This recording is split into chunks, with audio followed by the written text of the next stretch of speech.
Selamat pagi, saudara yang kekasih di dalam Tuhan Yesus Kristus.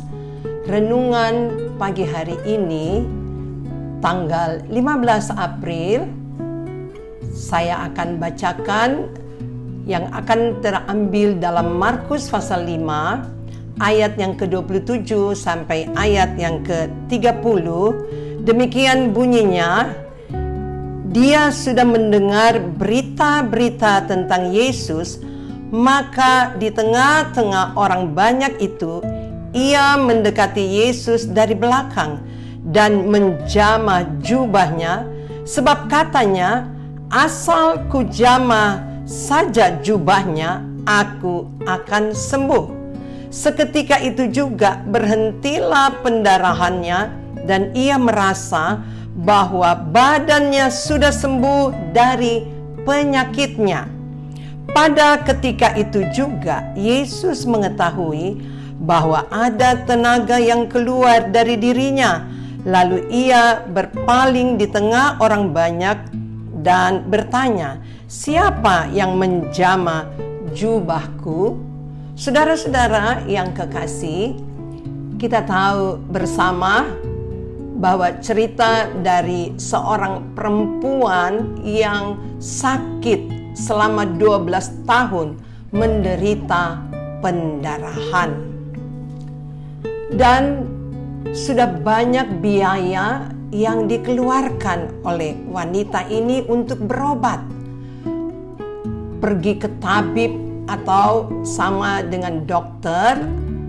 Begitu banyak kekayaan yang telah ia keluarkan, tetapi tabib atau dokter tidak dapat menolongnya. Harta habis, bahkan penyakitnya semakin parah. Nah, kasus seperti ini banyak dialami oleh anak-anak Tuhan yang setia melayani, beribadah, bahkan juga hamba-hamba Tuhan yang setia melayani, berkorban ya dalam pelayanan, tetapi penyakit mereka juga tidak kunjung sembuh. Apakah Tuhan tidak tahu penderitaan yang dialami oleh anak-anaknya atau para hamba-hamba Tuhan? Apakah anak-anak Tuhan, hamba-hambanya tidak berdoa? Jawabannya pasti Tuhan tahu akan hal itu dan juga mendengar setiap doa-doa anak-anaknya. Tetapi mengapa perempuan yang sakit pendarahan itu disembuhkan? Jawabannya adalah karena perempuan yang sakit itu sangat yakin bahwa ia pasti akan ditolong Tuhan dan disembuhkan. Dalam ayat yang ke-27, perempuan ini sudah mendengar berita-berita tentang Yesus. Sebab itu, perempuan yang sakit selama 12 tahun ini, ia sangat percaya. Ia begitu yakin bahwa ia pasti akan ditolong oleh Tuhan dan disembuhkan. Nah, ini hal yang pertama yang perlu kita lihat, bahwa perempuan ini sangat yakin. Sebab dalam ayat yang ke-27, dia sudah mendengar berita-berita tentang Yesus. Bagaimana dalam pelayanan Yesus ya, banyak tanda-tanda ajaib, mujizat-mujizat yang dilakukan oleh Yesus. Dan kemudian kita lihat hal yang kedua. Perempuan ini bertindak dengan iman. Ia datang kepada Yesus dengan penuh pengharapan untuk sembuh. Di dalam ayat yang ke-28, perempuan ini berkata, sebab katanya, asal ku jamah saja jubahnya, aku akan sembuh. Nah, inilah tindakan iman dari perempuan ini.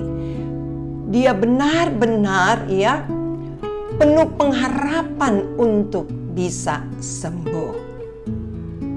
Secara logika, perempuan ini tidak mungkin bisa mendekati Yesus karena begitu banyak orang, dan orang-orang yang datang itu berbondong-bondong, berdesakan di dekat Yesus.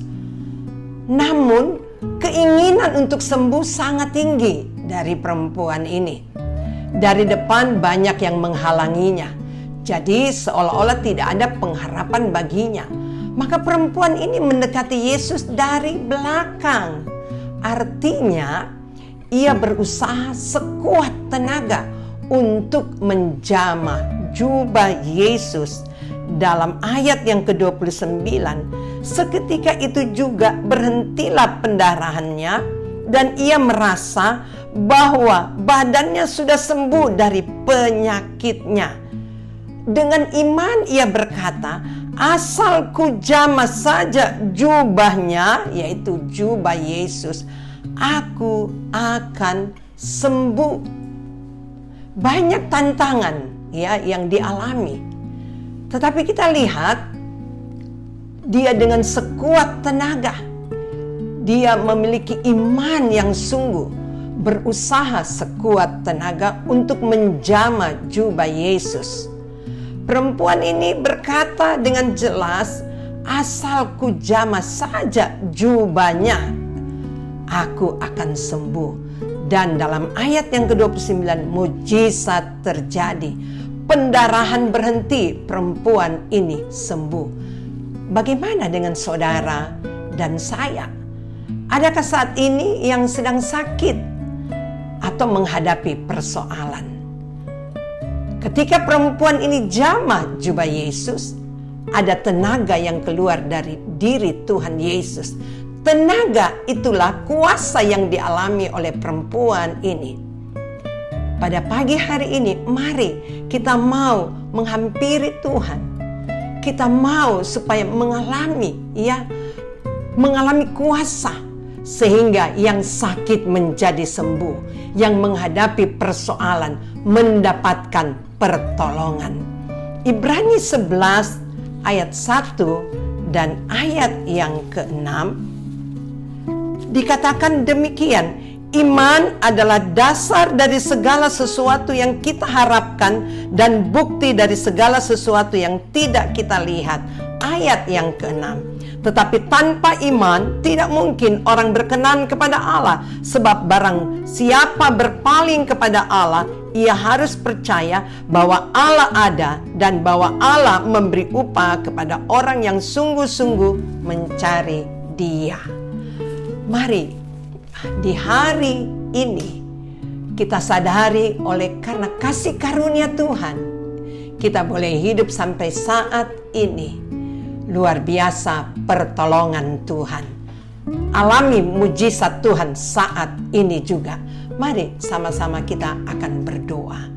Bapa kami yang ada di dalam kerajaan sorga, kami mengucap syukur atas segala pimpinan pertolongan Tuhan. Di hari yang baru ini, kami semua boleh bangun dengan tubuh yang sehat. Itu semua oleh karena kebaikan Tuhan. Ketika kami mendengar kebenaran firman-Mu, biarlah pagi hari ini kami mendapatkan kekuatan iman daripada-Mu untuk terus mempunyai keyakinan kepada Engkau, mempunyai pengharapan kepadamu ya Tuhan, sehingga saat ini kami boleh bersama-sama menaikkan ucapan syukur kepada Tuhan. Kami yakini, kami alami mujizat saat ini, yang sakit disembuhkan, yang lemah memperoleh kekuatan baru, bahkan yang menghadapi pertolongan, Tuhan memberikan jalan keluar. Pagi hari ini kami percaya ya Tuhan, Engkau yang memberkati kami semua, baik dalam usaha, baik dalam pekerjaan, baik dalam pendidikan kami. Tuhan membuat berhasil, nama Allah yang dipermuliakan. Terima kasih ya Tuhan buat kebenaran firman-Mu pagi hari ini. Di dalam nama Tuhan Yesus Kristus, kami peralaskan doa ini dan mengucap syukur kepadamu. Haleluya. Amin. Jangan lupa untuk terus mengikuti renungan setiap pagi mulai jam 9 pagi Kiranya renungan ini tidak hanya berhenti pada saudara-saudari, tetapi dapat dibagikan kepada lain orang. Tuhan Yesus memberkati. Immanuel.